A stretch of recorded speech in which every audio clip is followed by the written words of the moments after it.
It's Saturday, 7 o'clock.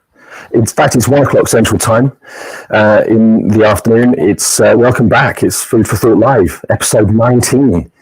I hope you all had a wonderful day, or you're about to have a wonderful day wherever you are in the world. Thank you for joining us once again. It's been an incredible week here in the UK, where we've had 32 degrees for a few days, and now it's kind of 18 degrees and windy and more November-ish. But it's kind of a welcome break, I think, and I'm sure that this weather we're having here is more appropriate for somewhere like Texas.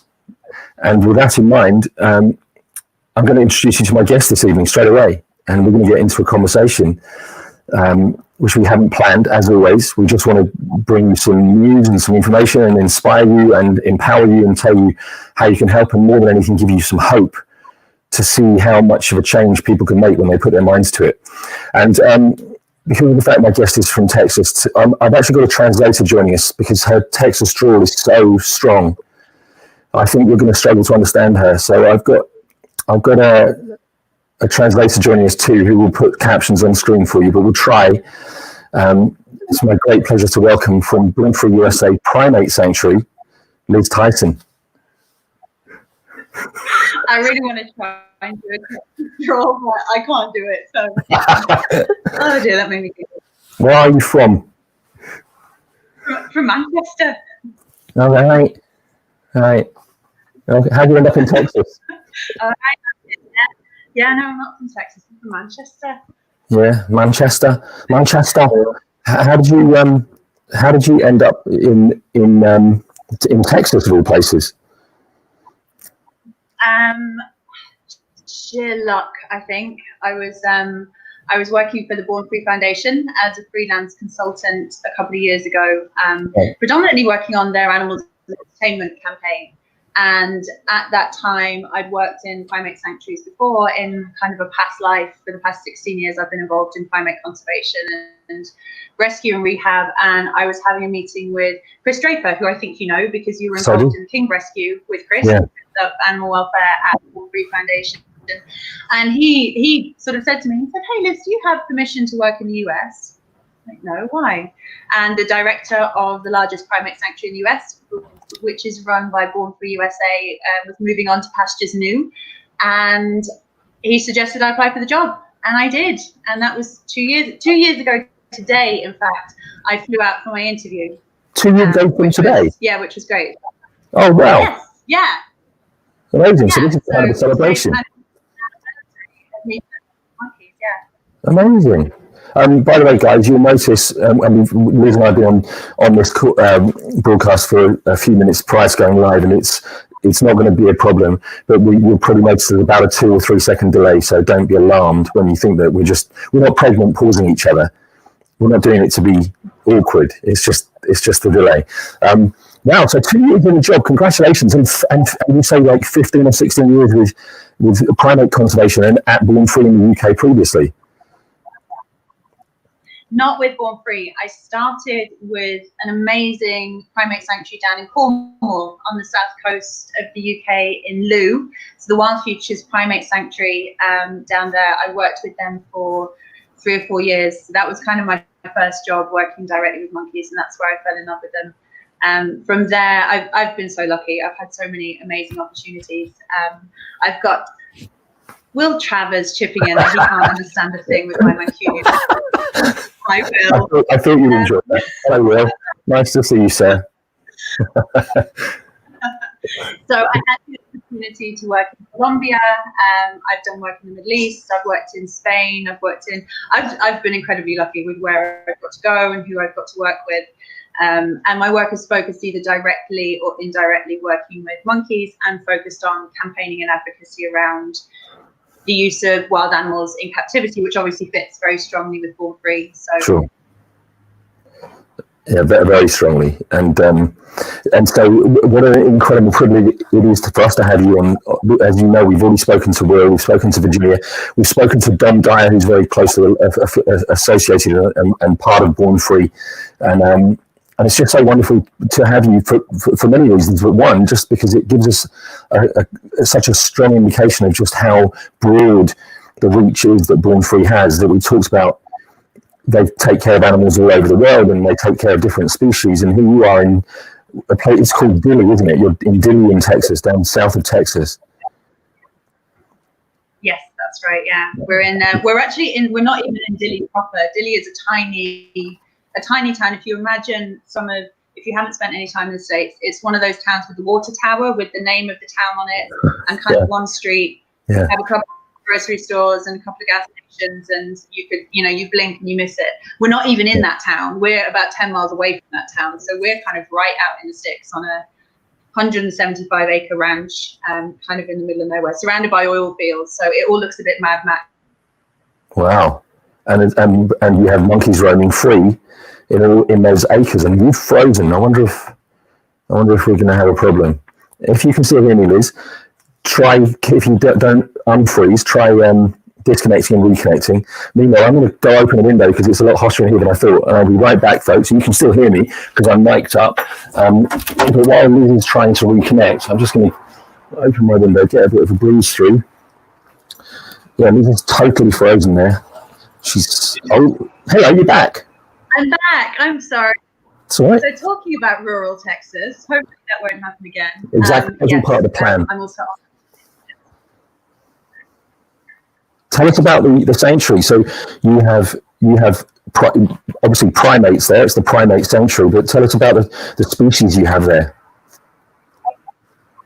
So we're the largest primate sanctuary in the US. We currently care for 467 individuals, mainly baboon and macaque species. And so we've got a lot of Japanese macaques, the snow monkeys, who, if people are not familiar with the species, they're the guys. They're very fluffy. They've got bright pink faces. If you've seen photographs or videos, they're the guys who hang out in the hot springs. And there's loads of wonderful kind of footage of them and photographs kind of floating around. They're beautiful, beautiful animals. We have some olive baboons. We have pigtail macaques. We have stump-tail macaques. We have long-tail macaques. We have about 20 semi-feral cats who we care for, and we have one wild hog called Boris. A wild hog called Boris? Yes, that's not him. That's Kai. No, that's definitely not a wild hog. But is the just out of curiosity, is the wild hog named after anyone in particular? No, he's called Boris, spelled Boaris. There's a hilarious pun on the board. Wonderful. Yeah. Well, now you've sent me some photos, which I'm sharing one on screen now. Who's this we're seeing, and what species is this? This is Kai. He is one of our Japanese macaques. He's one of our snow monkeys. He was kept as a pet for a number of years. And this is something that, as an organisation, both in the UK Born Free Foundation and Born Free USA, campaign strongly for an end to the keeping of primates like Kai as pets. His experience is very similar to so many pet primates. He reached adolescence.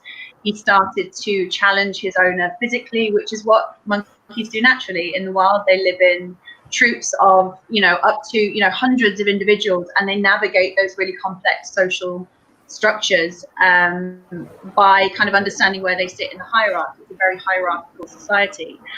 They do that by reaching adolescence. They'll start to physically challenge members of their troop to understand what their role is. And that's exactly what Kai did. It's less important to him. It doesn't matter if he lives in a troop of monkeys or a troop of humans. So he began to become aggressive with his owner, and she actually did the right thing.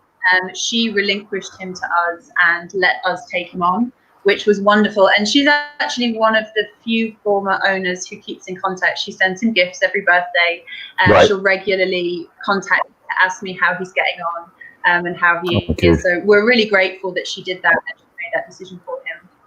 Yeah, I'm grateful to know that too, because you worry about these folks who still to this day are making decisions to buy a primate as a pet, which of course, as you've already pointed out, is something that Born Free stands firmly against, and so do I, and so do you. But can you help us kind of understand how big of a problem that is in the States today?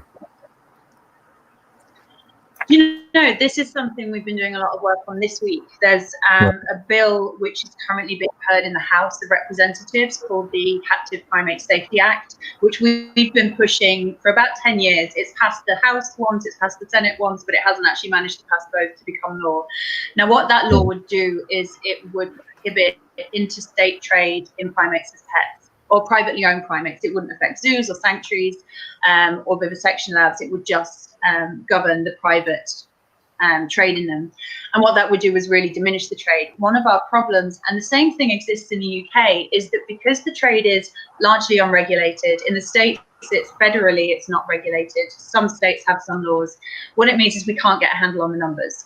The best estimates by people who research and the data that's available would suggest there are upwards of 10,000 individuals. Right. And the problem with that is it doesn't matter, with the best will in the world, all non-human primates are wild animals. All non-human primates will suffer if they're kept in captivity of any form. And I include sanctuaries in that. We don't want to have monkeys here in enclosures. We want them to be in the wild, but this is the best we can do for them. And so what that means is there's upwards of 10,000 primates suffering in private hands in this country. Upwards of 10,000. Those are the best estimates that we have right now. And just to put that in perspective, how many primates do you have there at the sanctuary now? 467, and we're the largest. And then there's probably a dozen primate sanctuaries in the US, sort of accredited, legitimate ones. We're the largest, and we can take 500. So when you do the maths, sanctuaries are not the option. The option to stop this trade is legislation, and until that legislation comes in, we're a band-aid. We're kind of helping a couple of individuals. We're a drop in the ocean. So it needs to be something that is legislated for, both in the US and in the UK, because of course it's still illegal to have a primate as a pet in the UK as well. Of course, yeah, absolutely. And it's astonishing that it's even a conversation that has to be had. That it's even legislation that has to be pushed through, because you'd think that people would just be so, I mean, it's easy for us to be, we're in our bubble, right? We're in this animal welfare, animal loving community, and it just seems like the most preposterous thing to us. But that's the extent of the problem. And as you say, it's not just a US problem. It's a huge problem there. And we know that the same is true of tigers. There's more tigers living in captivity in the US than there are in the wild in the entire world. But how do we change legislation? Is it just constant long-term pressure on government? How do you go about doing that? Yeah, I mean, I've worked on this issue now, obviously for less time here, but for a long time in the UK. There are some amazing groups. There's a great coalition working on this issue there, including Born Free, Freedom for Animals, and the BVA have been involved in it, which is interesting because the British Veterinary Association don't normally take policy positions on welfare issues because they are vets, and they're not a political organisation. But the primates as pets issue was one that they actually joined with and support the idea of them not being kept privately as pets because they suffer so much.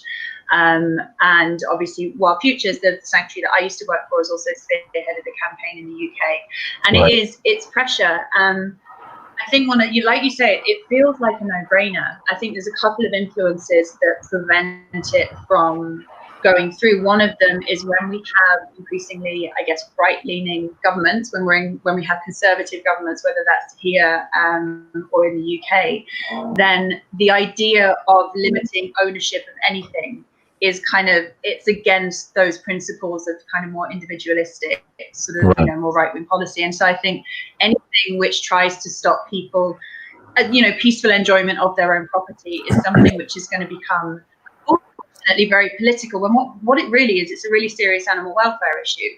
I don't really care about people's politics in relation to this, and it's not about that. It's not about making a political statement. It's about protecting these animals from suffering, and that's what should be at the forefront. And I think that issue is one of the major things that's probably holding it back. If there's a change in government at the next election, I think it has been part of a couple of the parties' manifestos to say that they will look into it. So potentially with a change of government, we may get a ban, but it's always going to be an issue where you try and limit the ownership of anything. Right. And as we're seeing with the current government in the United States in particular, there's always the danger that another government will get in subsequent to that and then start reverting those bans, because we haven't hasn't the current government done an unbelievable job of that? Like a toddler throwing his toys out the pram, but let's not go there. What I'm really interested to explore, and I'm going to share the question that Will has actually asked, is exactly this question, because this gets to the bare bones of it. What is it that makes people want a primate as a pet to begin with, and what is it that makes them see the light? In other words, how do we get them past that point? Because we've talked about this in many of these broadcasts over the series, where we can make rules for the whole, and we will be making rules for the whole rest of our lives. Legislation may very well ban these things, but that doesn't change the fact there'll still be people out there wanting to do it and kind of pissed off that they can't, and would love to break those rules if they got the opportunity. How do we get them past that point? But let's address the first part of it first, which is, why do people want a primate? Where does this come from? Where is this crazy idea that that's going to be a good idea? I think there's a number of things. I think the media has a lot to answer for. Looking back, look at the old PG Tips adverts. You look at the really popular series Friends, where one of the main characters had a capuchin monkey as a pet. Look at, going back for years, the exploitation of primates in the media has led to them being seen as these particularly comical. Monkeys are seen as funny and mischievous and naughty and fun to be around. Right. They're actually very dangerous wild animals, without exception. With, for example, the PG Tips adverts, then when they use chimps in the media, they will generally use young chimps because you can't safely work with an adult chimp. So people see these kind of young animals and they aspire to have one in their house because they think they're cute or funny or adorable. I think, unfortunately, for non-human primates, one of the things is because they're so like us, that makes us kind of really empathize with them in a way and connect with them. So I think that's been a huge draw, the use of them in the media. And there's been some really interesting work done by Stephen Ross. There's a couple of articles which he worked on. He works in one of the zoos here in the States. He's also an academic, and he looked into the impact of showing non-human primates in the media and the effect that has on perceptions of conservation value and whether they'd make good pets. And the data showed absolutely, if you show a primate in a human quote unquote situation alongside people will believe they make better pets, and it will also impact what people believe their conservation status is. So they believe that they are less threatened in the wild if they see them on TV in unnatural circumstances. Right. And the data showed that unequivocally. So it's not just affecting the individuals who are kept as pets and encouraging the pet trade, it's also impacting perceptions of their status in the wild, which is obviously really important because I think almost 50%, perhaps even more now, of primate species are threatened in some way in their natural habitat. So that's a huge issue. Yeah, absolutely. You spoke of the woman who actually surrendered one of your residents to you, and as we said, she keeps in touch, and that's wonderful. But of course, the reason for that was, as you say, that it became unmanageable and started to become a threat. Have you seen any examples of where people have, as Will put it, seen the light without there having been an immediate threat or an immediate cost issue? Has there been just a shift in consciousness for somebody? And if so, how do we tap into that? I think there has, but I think it often comes too late. So we have that where I've been contacted by a number of people who will say they've had a primate as a pet for over a decade, and they've started to learn more about it, and they just feel it's not right for them, and so they kind of surrendered them in that way. But those animals have already spent the vast majority of their lives in cages. I think one of the ways that we can really raise awareness is telling some of the stories. We have an incredibly sad story, which I don't like to tell, but I think it's important to tell because it shows that I think people think when animals come to sanctuary, that's it, they get their fairy tale happy ending and they get a happy ever after. The animals we take on are traumatized by their past. And I think actually people knowing more about those animals would be the thing that would stop people buying one in the first place. So Charlie came to us. Charlie was a Japanese macaque, and he looked very similar to Kai, who we saw earlier. He was young. He was 7 years old. He was kept as a pet. He did exactly as Kai had done. He began to attack his owner. He attacked the owner's grandson, and the grandson was hospitalized. And thankfully, the little boy was okay. I think he injured his hand. Kai was then confiscated and threatened with death. A local animal shelter found out, ran a campaign to save his life. He was taken by another sanctuary. He was really unmanageable. He ricocheted between being incredibly aggressive, dangerously aggressive towards his caretakers, and absolutely terrified. They couldn't keep him. They asked us to take him. We took him. I have never seen in 16 years, I've never seen such a traumatized monkey in my whole life. Physically, he was perfect. He was what you would refer to as a perfect specimen. He was beautiful. But he would, if you saw a caretaker coming, after a full year, he would run and hide from us. And then if you stood too long near his enclosure and he didn't think you were looking, he would try and really aggressively grab you. And one morning, November last year, he couldn't socialize with any other monkeys. He was terrified of them or aggressive towards them. So we couldn't, he was one of the few monkeys who we just could not get him into a social group. So he lived 7 years on his own. Late October last year, he was found passed away in his enclosure. And physically, when the necropsy was carried out, because we couldn't explain it, the histopathology came back and showed that he had literally died of stress. His just compounded stress of a life which was just utterly traumatic. And he breaks my heart. And it's the kind of story that I think maybe places would shy away from telling, because we don't want to talk about, it's not our failure, but we don't want to talk about failing animals. But this is the reality of the pet trade. It kills animals. And if Charlie's story can teach people to not go there in the first place, because literally the only people who benefit from this trade are the dealers. They make their money, they wash their hands of the animals, and then everyone else is there picking up the pieces, whether that's the little boy with the injured hand, whether it's the owner who watches their child or grandchild get attacked by this animal who they love. They then have to lose this animal who they love, and then ultimately, the sanctuaries pick up the pieces, and sometimes we can't save them. I mean, that is, as you said at the beginning, it's absolutely heartbreaking to know that just through pure greed and selfishness, and for satisfying a desire to have an exotic pet, that life was ruined and eventually ended by the stress and trauma that was caused. And I agree with you. I mean, I know that I thank you for sharing the story, because I know it must be very difficult for you to even go there, because you've literally lived and breathed that experience.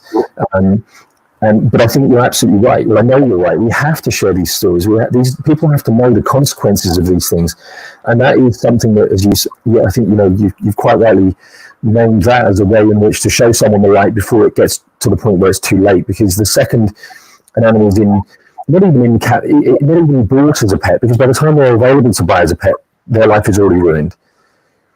So we have to get this message out, and I think I agree with you entirely. It's absolutely crucial that we do. It's tough.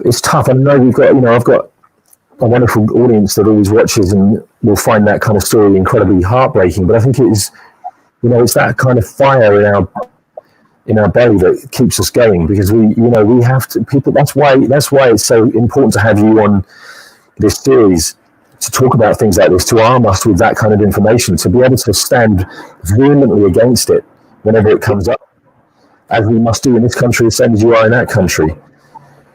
What about education? Obviously, one of the key ways of catching it before it's too late is, and we talked about this a lot on the last couple of broadcasts, is education. What sort of, obviously that's not a story you can share with kids, or certainly not that version of it. What kind of outreach can be done where we're talking about monkeys as pets, to counter as you rightly say, the damage that's been done by the mainstream media and by the kind of the association people have with monkeys as being fun pets to have? How do we counter that? I think it's funny you should say, like, how do you have that conversation with kids? Because going back to my first role, when I first worked with monkeys, I was a keeper at the sanctuary, and I was also the education officer. Right. We used to go out to schools, work with young people all the time, and the sanctuary was open to, parts of the sanctuary were open to visitors, but a lot of our work was going out to schools and talking to children there. Guaranteed every time the teacher would ask us, if we were going to bring a monkey with us, or if we brought a monkey with us, which of course we never would. And it was always a little bit mean, but we used to turn that question to the kids. So the teacher would ask us, and we'd say, okay, children, what do you think? Do you think it would be a good idea to bring a monkey into your classroom? And they would all just start laughing, because the idea of having a monkey in the classroom, they're like, no, why not? It would break things, it might bite us, it would wreck everything, it would steal things. And then we'd kind of get into more of a conversation. And, you know, how do you think the monkey would feel? Because the monkey's away from his friends and family. And, you know, do you think it would be fun? No. And then the kids would understand inherently that, you know, these monkeys kept as pets are taken away from their mums at a couple of days or a couple of weeks old. To be perfectly honest, you only need to explain that to a young person, a young child, and say, you know, you're not going to be with your friends and your family. How would that make you feel? And children are, you know, just naturally empathetic and would go, yeah, no, that sounds rubbish. Right. So we've never had a problem explaining the issues with the trade to young people. It's not, you know, if you have those conversations, you know, it would be, you know, someone was, oh, you know, I'd like a monkey as a pet, and you can go along with it, and wouldn't it be cute and funny? But actually, if you do sit down and go, well, you know, that's not such a great idea, can you give me some reasons why you think not? I've never had an experience where a child hasn't understood that. So the issue isn't the kids. The issue isn't the kids. You're absolutely right. You've hit the nail on the head that kids have an inherent compassion and empathy, which is coached or polluted out of them. I think it's about when we catch people in their later years, later in life, it's talking about taking them back to their natural state rather than teaching them something new. It's just that they knew it so long ago, they've forgotten it. But as you say, get them when they're kids. It's a natural thing. Empathy and compassion is an absolutely natural thing, and that's a great point. That's where we need to catch that. And again, I'd say to everybody watching, whether you're in the States or in the UK or anywhere else, you know, reach out to Born Free and others that will provide you with the digital learning resources for schools, for your own children, for a class. You know, I was just talking to a class of school kids the other day about Born Free and about David Shepherd Wildlife Foundation and the Good Heart Animal Sanctuaries, and I spoke to them one week, and then the following week they presented back to me their research on those different charities, and the enthusiasm with which they did that. Virginia McKenna was on the call, and Laura Gossett from Born Free, both just in awe of what these kids had learned and created, and just their sense of it was no question around it. It's right. It's what's right. And they know that it's what's right. So inherently, as you say, they have that understanding, and it's nurturing that rather than polluting it out of them, which is what life has the ability to do. And that's where the problem arises. Karen over in LA makes a very good point, which I'm sharing on the screen right now. You know, it goes beyond even just having them as a pet. It's like this kind of substitution for a doll or a baby, where they dress them up and they make them into a plaything. It's a really good point. I mean, it's because with monkeys, it tends to go. You don't see people do that with rabbits. It's because they're like little humans. It's taken one step further, and they seem to be on the receiving end of it. Carry on, sorry. Yeah, no, Karen, I think that's an excellent point. And it's interesting, we're actually, next year, we're going to be, one of our major campaigns that we work on is going to be focused on primates as pets. And I'm fascinated by this, because this is something, the dressing the animals up is something which is very specific to the US and other countries, but it's not something we really see with the primate pet trade in the UK. And I'm intrigued to look more into that, to try and understand that. And I think you're right, it could certainly be this idea of a substitute child, or there's also the helping hands monkeys here, which we don't have in the UK, which is where primates are used as kind of a souped up guide dog, for the want of a better way of putting it. You know, because they're dexterous, they have opposable thumbs, opposable tails, and prehensile tails. So capuchins great, they can open jars for you, and they can do all of these things that another kind of animal can't do. But the fact that they are part of this program to help people who have physical disabilities is, right, to me, is just kind of a recipe for disaster. You know, you've got these dangerous animals who are being kind of promoted as this tool almost. So that's also a really interesting thing, which I'm kind of intrigued to learn more about, to be honest.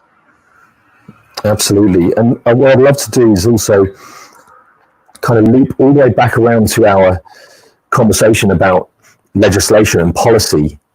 Because it's been, all of these things, as always, have to be worked from multiple angles. It's all, Will and I have had this conversation many times about the various different buckets of conservation, whether it's boots on the ground protecting the animals in the wild, or education in schools and everything in between, legislation included.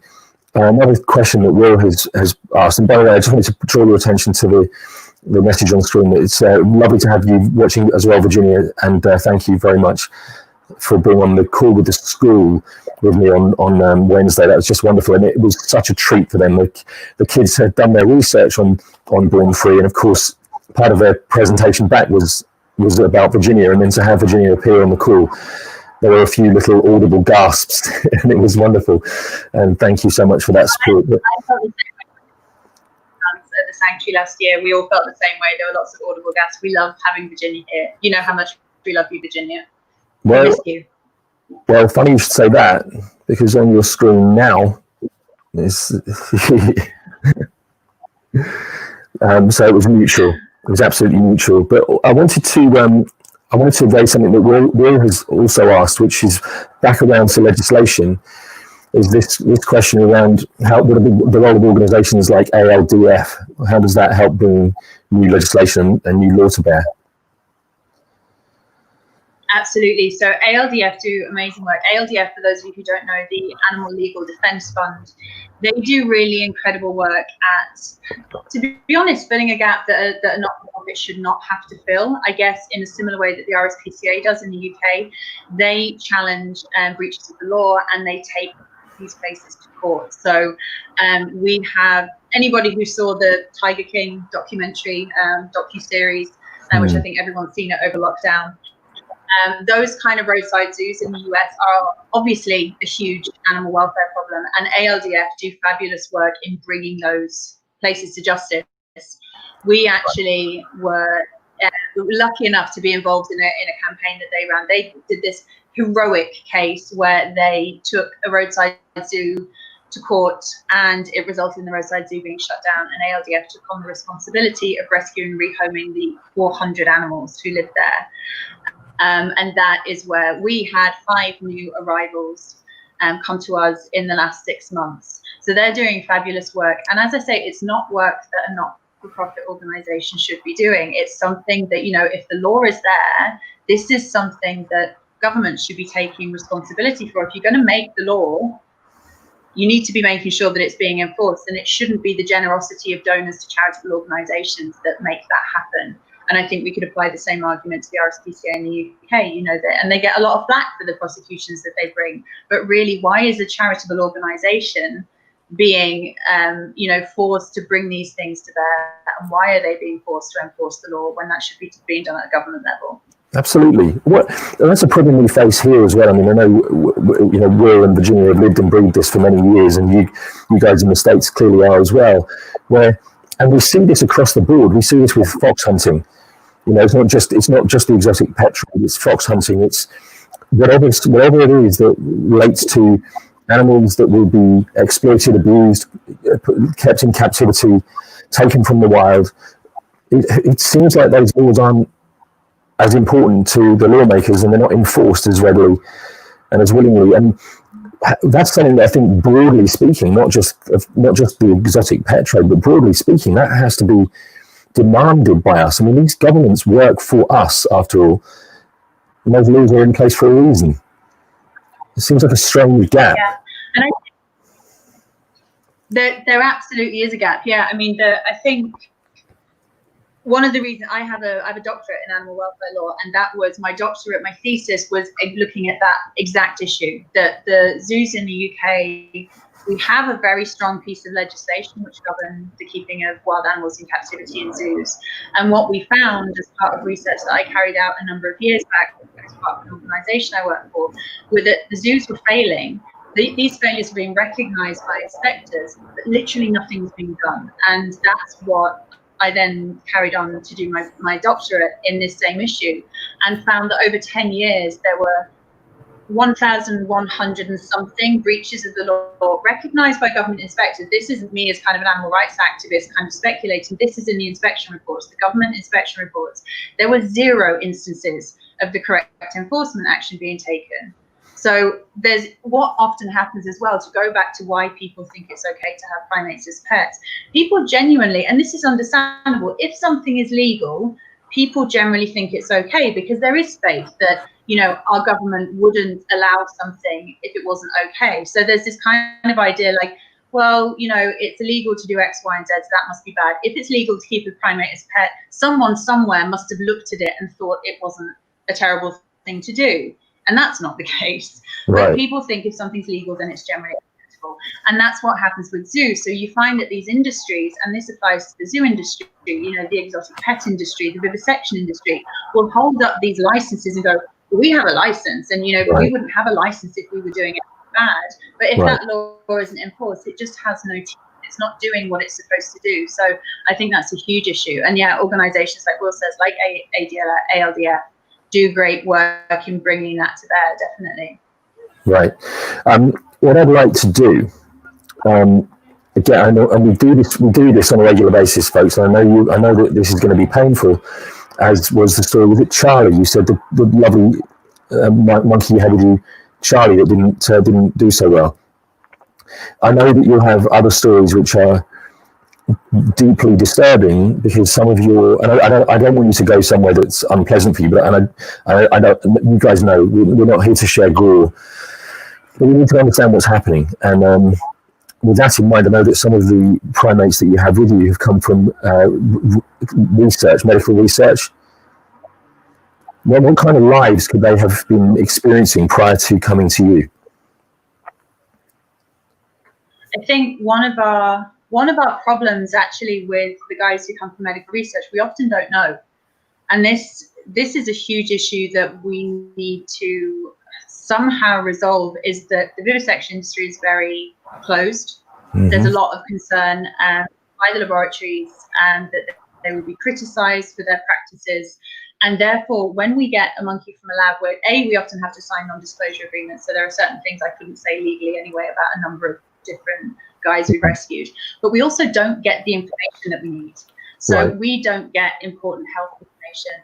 And an example of that is one of our macaques, whose name I won't say for that reason, but he came to us and was with us for a couple of years and was kind of just gradually suffering problems with his eyesight. We didn't know what it was, and we had a look at him. There was nothing obvious going on with his eyes. He hadn't injured them. And we eventually got a specialist in. What the specialist found when they x-rayed him, did the cranial x-rays and a proper examination, was that someone had just left a piece of wire behind his eye from where they'd had whatever they had done to him, where they opened up his head. And we removed it. His eyesight is fine now. He's doing great. He lives in what I lovingly refer to as the angry gang. They like to gang up on all the caregivers. They have a great time. They're very close friends. But so things like that. And the other thing you see are animals who self-harm and show really serious stereotypic behaviours. We have some nice stories as well, though. Please share, please do. And I always go to these dark places for a reason, because as everyone who's watched any of the series will know, we will not leave you with that. We just need to go there to understand what we're dealing with and what Liz and Born Free and these incredible heroes deal with, and why they're so important and why their message is so important for us to share. But we will always talk about the happy endings and the hope and the inspiration. And so, Liz, carry on. And I'm just going to grab a pen. I'm back. So, Oscar and Kate arrived with us 2 years ago. They arrived shortly before I did. So they'd just been here a few months when I arrived. They came from a laboratory. I actually don't know what, and we weren't given much information about what happened to them. What we do know is they will have been kept in isolation. They didn't know each other. They'd never met each other, but they arrived from the same place on the same day. And those guys, I mean, socializing monkeys who've been kept in isolation is no small thing. It's dangerous for them because they often don't know how to behave around other monkeys. They're scared of other monkeys. But Oscar and Creed were just like, they have the most beautiful bromance I've ever seen. They became best friends within days. and they are inseparable and they are hilarious. Creed is really grumpy. He kind of doesn't really have that much time for us. Oscar's really friendly with his caregivers, but he very much follows Creed's lead. So sometimes Oscar, if you see Oscar and Creed kind of not around, then Oscar will come and he'll like want to be groomed and he'll lip smack at you, which is a nice friendly macaque greeting. And then if he catches Creed out of the corner of his eye, then he'll be like, I wasn't talking to the humans. And then the two of them will come and they'll like give you their threat face and kind of pretend that they're going to attack you. But they are just the sweetest pair, and they are the absolute best of friends. Love them dearly. They're hilarious, absolutely hilarious. So they're a wonderful, happy ending story for guys who've spent time in a lab, definitely. And there are many, of course, there are many. And what I want to do, and this is why I was more than happy to go, well, not more than happy, more than willing to go to those more difficult to listen to stories, is because as well as you showing that wonderful happy ending story, I want to share this beautiful video with you guys, which we'll watch just for like a minute and a half long, and I want you to see this sanctuary for yourself. So, and actually, do us a favour, quick, Liz, just spin your camera around so people can see. You're right there on the. You're right there, aren't you, at the sanctuary? Yeah, we were. Just before we kind of went live, we were laughing because it looks like I'm in maybe like an apartment or something. I'm in my house, which is on the sanctuary site, and excuse the mess of my windows, but if people can get there, it kind of looks like wilderness, but I'm literally sitting in the 175-acre site, and behind this wall here is one of our biggest monkey enclosures. We've got a 4-acre monkey enclosure just behind me here where 60 monkeys currently live. It sounds like heaven, but it also does go to show that what you know, when we talk to Liz, we're talking to someone who literally lives and breathes this mission, this cause, and for that we're so eternally grateful. And I want to show people a little bit more of that wilderness that you've just shown them through the window. So I'm going to share something with you guys. Bear with me 2 seconds, because you know how good I am with technology. Let's see if we can do this. Here we go.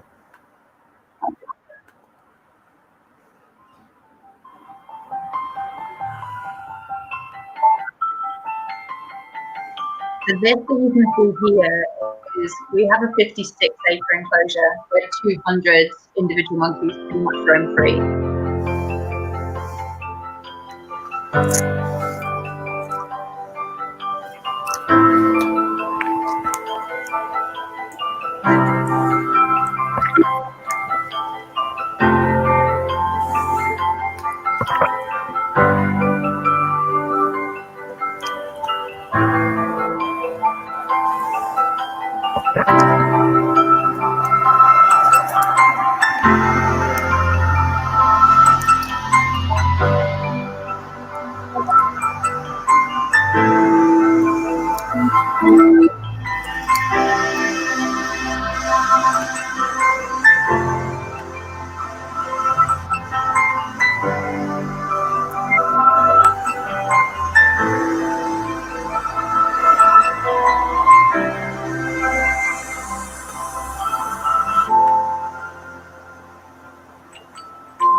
So I know that some of the numbers there are a little different, because of course that video wasn't made yesterday. However, what it does show you guys is the beauty of the place and the true sanctuary that it is. And it reminds me of when we looked at Shamwari and the story of King, and the fact that as close, and you said it, Liz, you know, as close as you can get to freedom, you're giving these beautiful animals, you know, from those horrific stories you just told to that we just saw, which is just so beautiful.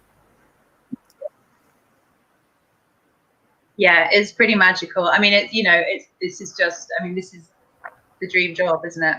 I get to walk out there and I can stand on my porch here and I can literally see the guys over there in their enclosure. My dogs are surprised by them every single day. They forget every single evening that there are monkeys next door, and they realize every morning and bark at them again every morning. It does sound like the dream job, and I do feel slightly envious of you, but at the same time, let's make no mistake. It's a heck of a commitment. I mean, it's a huge commitment, and thank goodness for people like you doing that. And it's beautiful. So, I love that you're making it sound like a privilege, and I'm sure to a great extent it is. But my goodness, we're grateful to you for being there doing it, and it's wonderful. So thanks for that. Now, tell me, because since you've been there in the last 2 years, what kind of changes have you seen? What kind of changes have you made? Well, first of all, just to say it is an absolute privilege, and it would be completely remiss of me to pretend that I do the hard work here. We have a team of 12 people here, one full-time veterinarian who you saw in that video. We have Braden, who does our maintenance, and we have a team of caregivers.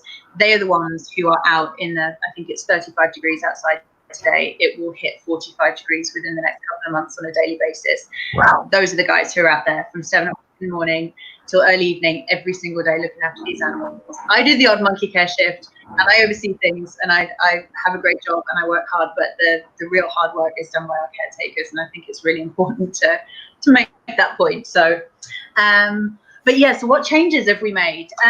There's been quite a lot of changes. We've been really focusing on improving and renovating kind of some of the older enclosures. One of the things I think that perhaps, well, people would have no reason to think about this, but when we rescue a monkey, if they come to us when they're 5 or 6 years old, they can live for another 20 years. So the ravages of the weather here and the climate and everything means, an enclosure that we built when they were 7 is probably not going to be fit for purpose and still kind of in the same nick in 20 years time. So we have to constantly make sure that we're keeping on top of the maintenance. We have 29 enclosures here. The largest one is 56 acres. The smallest one is about half an acre.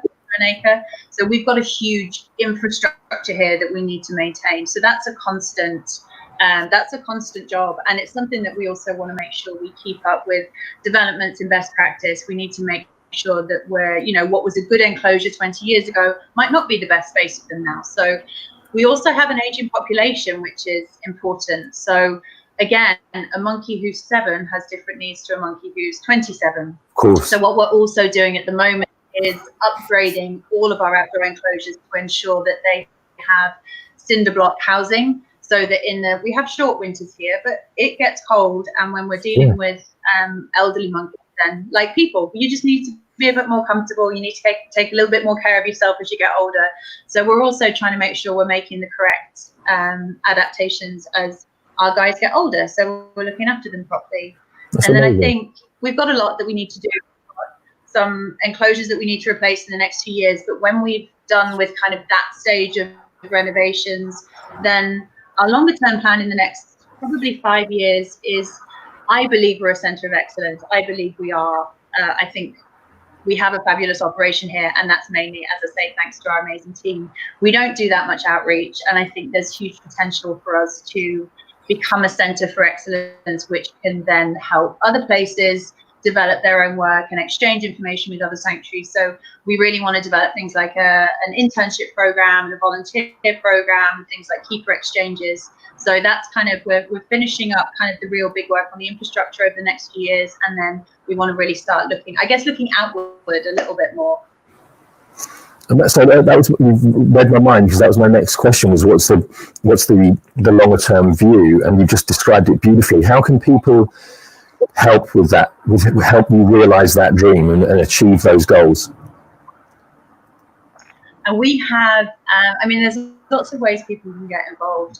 Obviously, as a not-for-profit organisation, an amazing way you can help, if you're able to, is to donate. We have an adoption scheme, so if people want to do something which is kind of connects them a little bit to the monkeys here, then we've got 17 of our monkeys who are up for adoption, and you can make that connection. You can get regular updates about them, and you can kind of have them into your extended family. We'll look after them for you, so you don't actually have to take on that stress.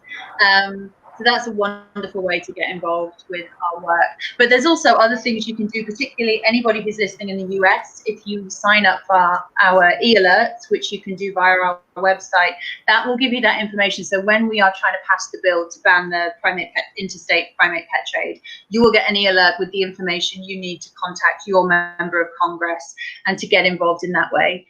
And people living in the UK and listening in the UK, get in touch with Born Free Foundation. They're doing very similar work on the ground there. They have a whole system where supporters can get involved in contacting MPs and getting involved with those kind of things across all the issues that we work on here and they work on there. So there's loads of ways you can get involved. Donations are always welcome, but they're not the only way that you can be involved in us. And then simple things, following us on social media, sharing our stories, talking to people about the issues we've been talking about, letting us know if you see a primate or another wild animal used in the media. Let us know if you go somewhere that has, if you go to a zoo with horrible conditions. Both Born Free Foundation and Born Free USA have mechanisms where you can report that. So there's loads of ways people can get involved, and you'll find lots of information about that on our website, which is just there on the screen.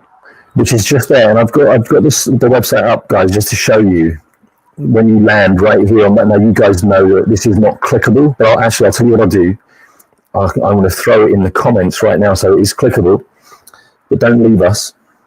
So there it is in the comments. You'll see it come through from Food for Thought, and when you go there, you can just go right here, adopt a monkey, and you can adopt a monkey. And you can adopt all the guys I've talked about. Creed and Oscar. If you scroll down, let me show you Creed and Oscar. Scroll down a little bit. You can adopt Mrs. Wilkins. There you go. So Creed's here. Gorgeous.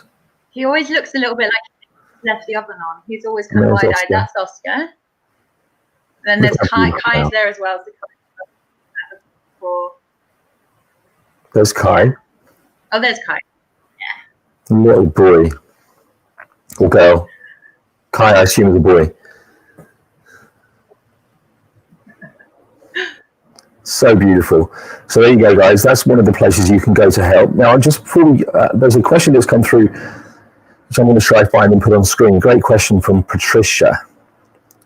You talked about looking after them, and in fact, you just talked about this a moment ago in the context of the different needs that your residents have as you have younger and older. Well, with that in mind, the question from Patricia: how do you make introductions? How do you create troops without causing mayhem? How does that work? Thanks for the question, Patricia, as well. Yeah, absolutely. So this also comes back to what we were talking about before about when a monkey is bred specifically for the pet trade or a laboratory, then you have put them on a path which can be changed to a certain extent, but is limited.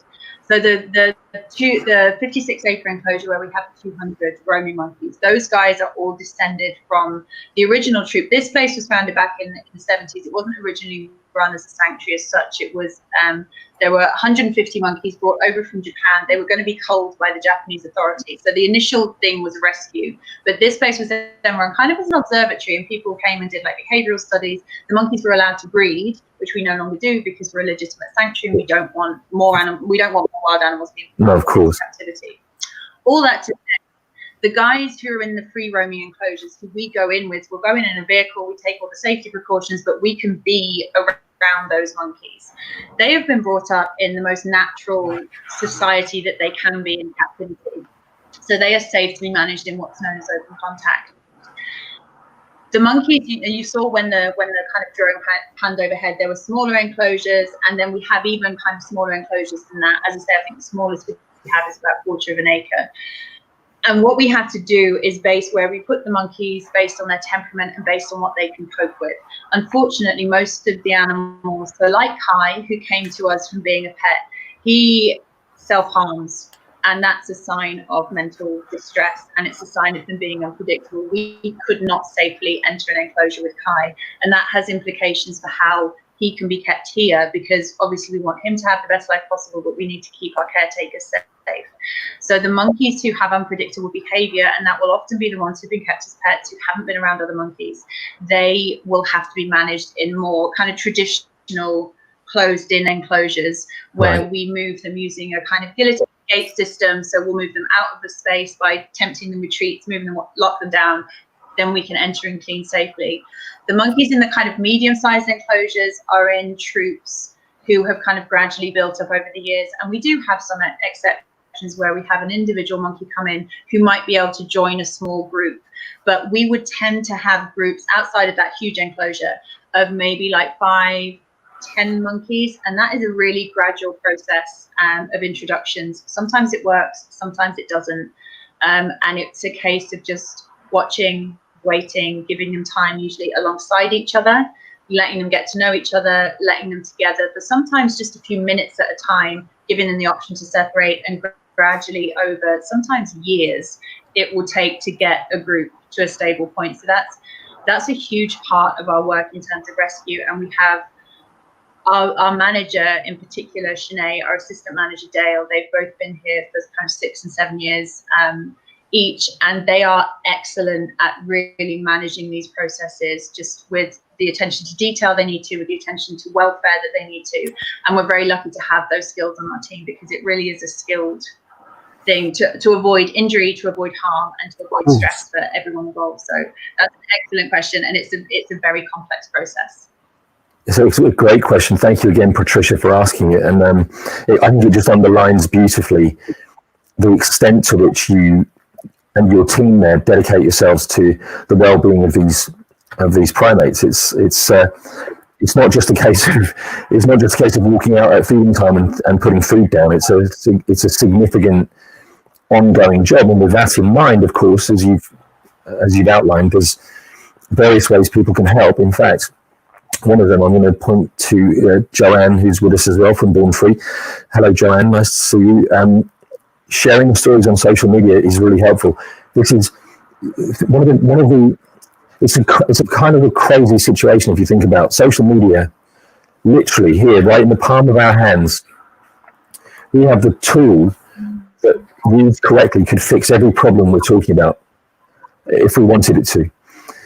But people don't want it to. People want to use it for much more important things like moaning about late trains or taking selfies, which, that's just humanity for you. I guess the superficial is quite prevalent, but we do have that ability, and we have seen that. We talked about research. I remember posting a few years ago about one of the large manufacturing firms here who I'd listed the number of tests on pigs, rabbits, mice, and so on that would not be happening anymore because this particular company had withdrawn their testing requirements on that particular product, and that particular product was tea, as in tea that you drink. So the most pointless thing, it's completely needless, and the level of barbarity that was going on just for those tests. Now that stopped, that ended because of the fact that enough people signed a petition in the UK. And this is the power of social media. So to Joanne's point, sharing stories on social media is so important. Sharing petitions, signing them and sharing them is so important. It's something we can all do. It doesn't cost a penny. Having said that, if you have got a penny or more, there's those wonderful, I'm going to share the page again because it's such a great page. Adopt a monkey. So the thing about adopting a monkey is that birthdays, Christmas, both directions as well. Whenever I've banned people 10 years ago from getting me presents because I don't need or want anything else. But everyone's welcome to get me a monkey, adopted monkey, not an actual monkey. Thank you very much. Or an orca, or what we've been through.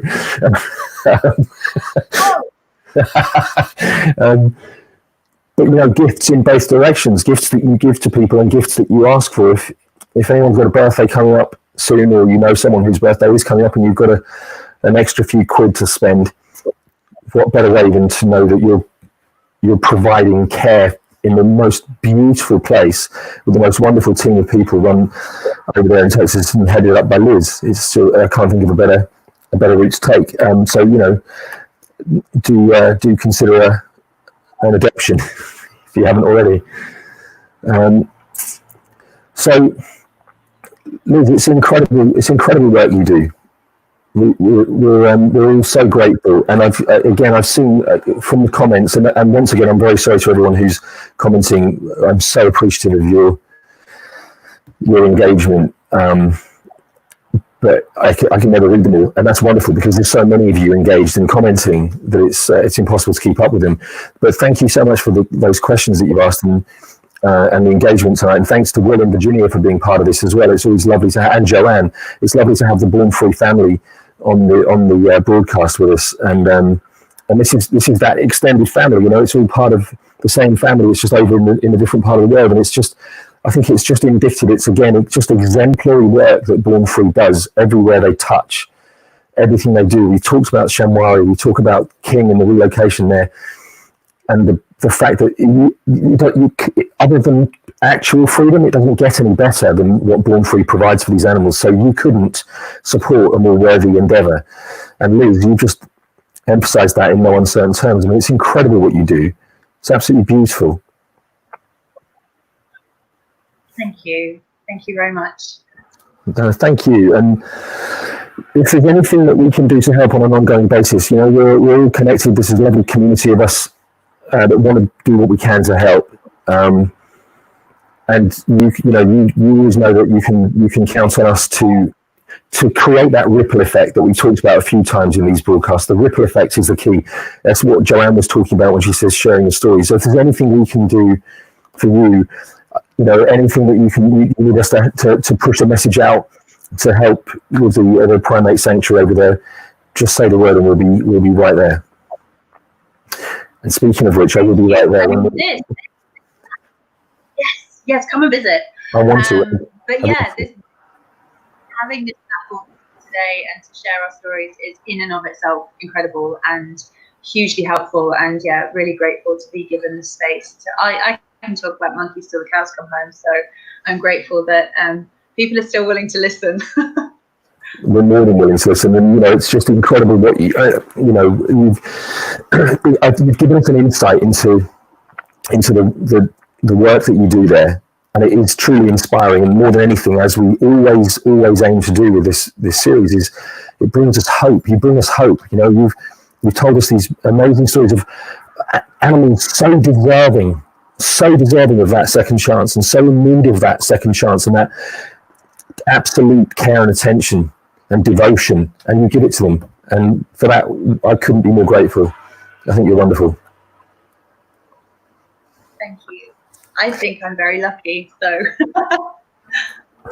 Well, we think we're very lucky that you think you're very lucky.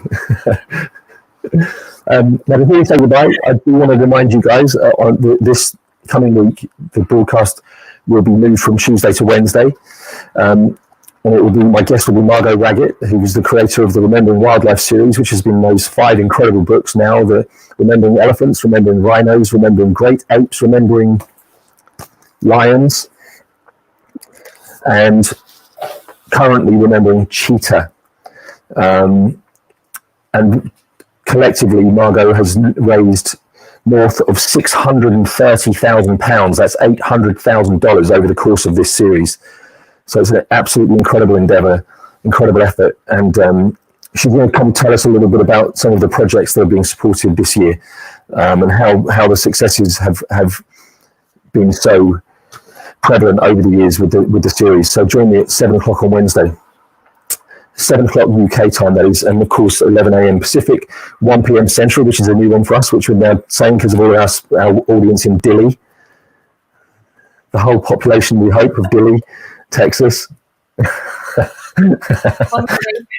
And that's 2 p.m. Eastern. So do join us on Wednesday. Once again, Liz, thank you. You know, you talked about your bigger picture vision being creating a centre of excellence, and from where I'm sat, you absolutely have that already. And you, again, wherever Born Free has reach and touches, they to me have that centre of excellence, and you're you're a shining example of that. So, and thank you so much for the time you spent with us this evening, and for all the incredible work you do and the love you give those beautiful animals over there. It means the world to us. Thank you so much for the opportunity, Dan. I really appreciate it. It's lovely to meet you. Stick around. When I end the broadcast, I can say goodbye to you privately. For you guys, thank you again so much for joining us. It's been an absolute pleasure, and we'll see you on Wednesday. Have a wonderful weekend. Spread the love.